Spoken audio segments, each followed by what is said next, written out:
आरती भी घुमाते हैं, पूजा भी करते हैं, धन धर्म भी करते हैं, अपने समझ में करते हैं, फूल माला भी चढ़ाते हैं, अगरबत्ती भी घुमाते हैं। फिर भी आप देखते होंगे कि एक दुख जाता नहीं है तब तक दूसरा तैयार हो जाता है।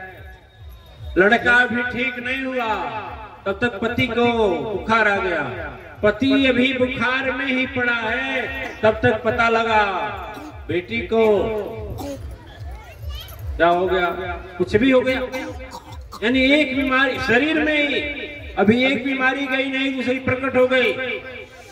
अभी घुटने में दर्द है, घुटने की दर्द की दवा कराया जा रहा है और पूरा चिकित्सा विज्ञान दवा कराने में लगा है। पूरे जीवन की कमाई का हम समझ रहे हैं 75%, 75% हिस्सा चला जाता है चिकित्सा में, दवा में। फिर भी घुटने का दर्द अभी ठीक नहीं हुआ, आंख में जलन शुरू हो गया।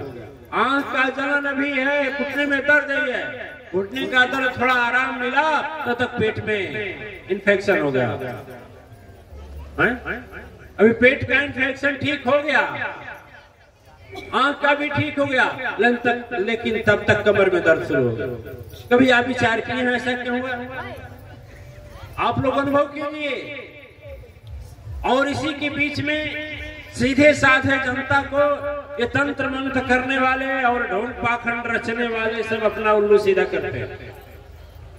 हम तुम्हारे नाम से पूजा कर देंगे, तुम्हारे नाम से मंत्र पढ़ देंगे, तुम्हारे नाम से जाप कर देंगे, तुम्हारे घर में पूजा करा देंगे, तुम्हारे ऊपर शनिचर की 7.5 है, तुम्हारे ऊपर राहु है, तुम्हारे ऊपर केतु है, तुम्हारा दशा ही गड़बड़ हो गया है। ये सारी चीजें दिव्य आत्माएं सीधे साधे आत्मा को ठगने का काम है, बस और कुछ नहीं। जो हम करेंगे वही पाएंगे, उसके सिवा एक कुछ मिलने वाला नहीं है। आग में हाथ डालेंगे तो जलेगा, बर्फ को हाथ में उठाएंगे तो ठंडा लगेगा, कांटे पर नंगा पैर रखेंगे तो पैर में चुभेगा। अब हमारा काम है, और जो कर चुके हैं उससे बिना भोगे छुटकारा नहीं। हाँ, एक होता है कि यदि ही मिले सद्गुरु सत्या, होई परिस्थिति भिन्न, महिमा जिनकी अगम चतुरानन विधि की।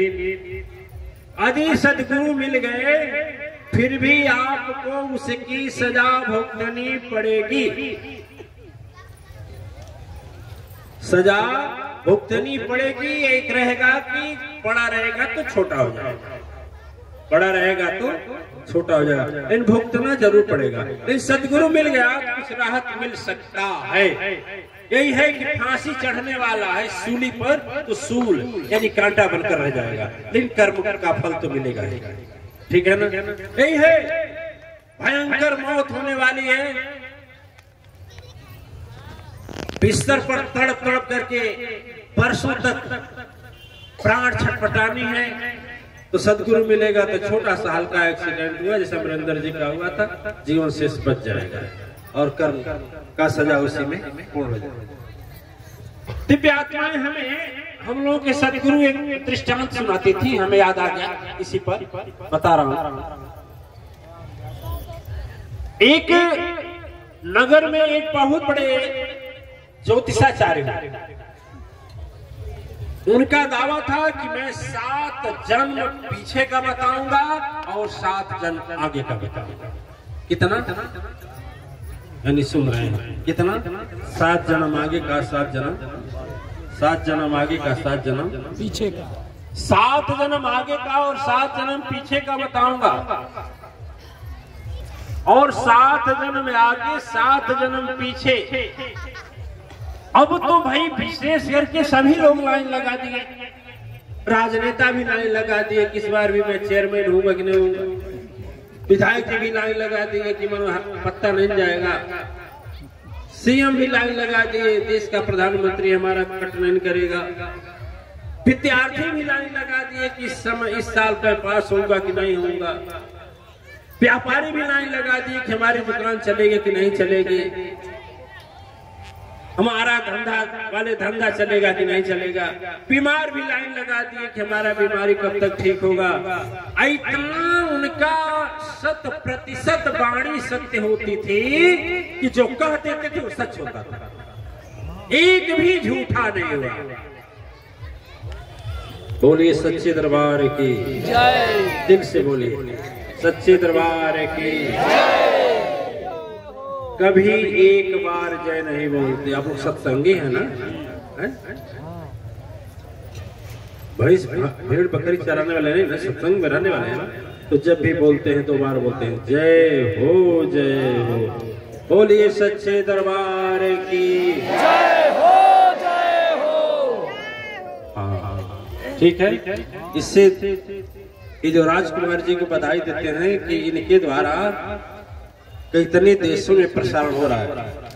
हमारे पास करीब हम जानते हैं 15-20 देश लिख करके आए हैं कि गुरु जी बहुत धन्यवाद है, ये जो संचालन कर रहे हैं, जो प्रसारण कर रहे हैं, बहुत बढ़िया, बहुत गजब। इसे राजकुमार जी के लिए हम लोग स्वागत करेंगे कि वाणी केवल रुद्रपुर में ही नहीं है, कई देशों में पहुंच रही है और क्लियर कट पहुंच रही है। सबसे खुशी की बात है। लोग बोल रहे हैं कि यहाँ सुनने वाले उतना क्लियर नहीं सुन पा रहे हैं जितना हम सुन रहे हैं। देखिए, वह ज्योतिषाचार्य एक बहुत उच्च कोटि के ज्योतिष थे। लाइन लगती थी, बताने वाले बताते थे कि 7 दिन के बाद एक आदमी का नंबर आता था। इतनी लंबी लाइन थी। ठीक है।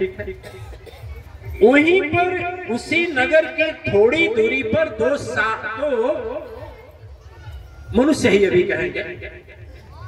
अच्छा, हम मनुष्य हैं ना, हम लोग बैठे हैं वैसे नहीं बैठे, पूर्व जन्म के भाग और पूर्व जन्म के पुण्य को लेकर बैठे। सारा कर्म है हमारे पास, दुष्कर्म का भी है, टोकरी और अपराध का भी है, दोनों है, दोनों साथ हैं, अदृश्य रूप में हैं। वो जब निर्गुण से सगुण होते हैं तब मालूम पड़ता है, जब विपत्ति का रूप धारण करते हैं तब मालूम पड़ता है। अब दोनों भैंस चराने वाले सीधे साधे इंसान। भैंस जानते हैं आप? कहाँ लंदन से भैंस नहीं जानते हैं? एक बार दुबई में हम बोले भैंस जानते हो? बोला तू क्या होता है? शारजहां में सत्संग चल रहा है। बोला व्हाट इज माय फेलो? वो प्योर किताब में देखा।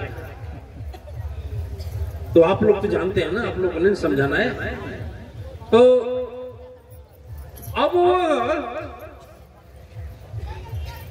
लाइन लगी थी, लेकिन जब वहां से लोग अपना प्रश्न करके आते थे, उत्तर पा करके, तो कोई रोता आता था, कोई हंसता आता था। नहीं समझे? अरे जिसके भविष्य में निकल गया कि तुम्हारा बहुत अच्छा है तो हंसता आता था, और जिसके भविष्य में निकल गया कि नहीं यही विधि हुई है मौत तुम्हारी, तो रोते आता था। अरे सदगुरु नहीं ना है कि कहेंगे जाओ देख लेंगे, अच्छा ऐसा रास्ता है, उपाय है, घबराओ नहीं, जरूर कुछ साधन मिलेगा।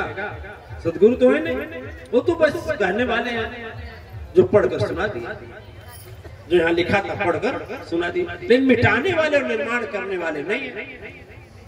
ओम। फिर लोगों से दोनों बच्चे पूछते थे, और कोई बच्चे नहीं थे। एक की उम्र 20 की थी, एक की उम्र 18 की थी।